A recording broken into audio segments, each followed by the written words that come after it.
Hello, how are you today? This is Bong Soo Jung, Korean labor attorney. Today, I'd like to talk about some interesting topic, some difference between Korean working culture and Western working culture. So, about that topic, today I'd like to talk about that. Now we can have many multinational companies operating in Korea. So many Korean companies now work with their counterpart or their co-workers as foreigners. So in order to get along with them, we have to speak English very well. At the same time, we need to understand Western culture.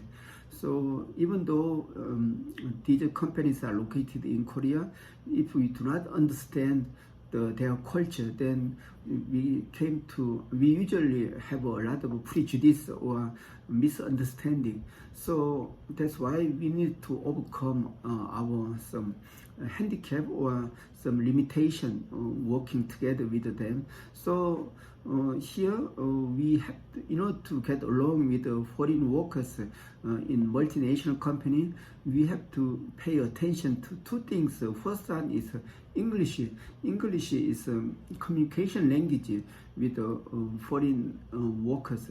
It doesn't matter with their English-speaking country, but European countries, they do not speak English as their mother tongue, but official language in multinational companies are English.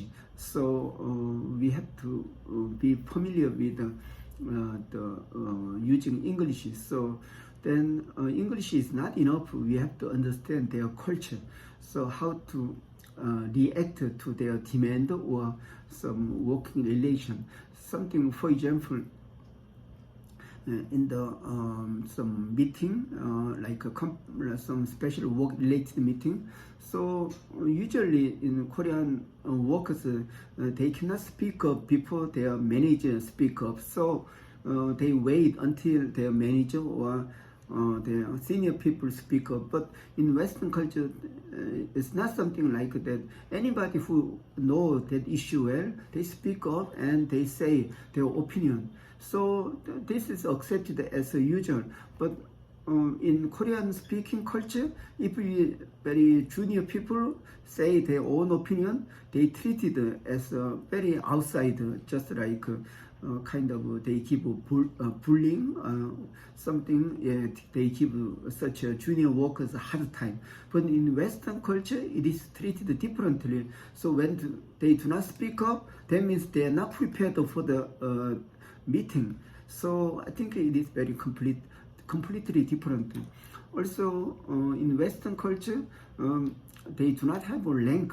They only have a person in charge and their manager. But we have so many different Korean titles, like the daddy or assistant manager or manager, also some section manager or general manager. So in Korea, 대리님, 과장님, 차장님, 부장님, 이사님.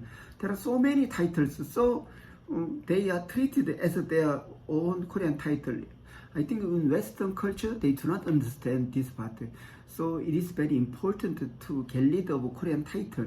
So usually in the multinational companies, they in salary level they have a person in charge and manager. That is enough. But they still named their Korean title. That is only for their Korean marketing or Korean work business. But internally, they don't care what title they have. They just care for manager and the person in charge.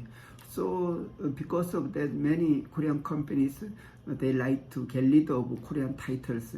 Then they ask the Korean people, say just so, like 님 or si. So I think this is one way to get rid of our some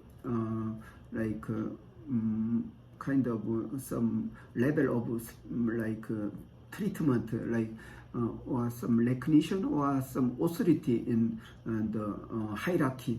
So this is something we have to get rid of in order to get used to the Western culture of working together with the foreign workers.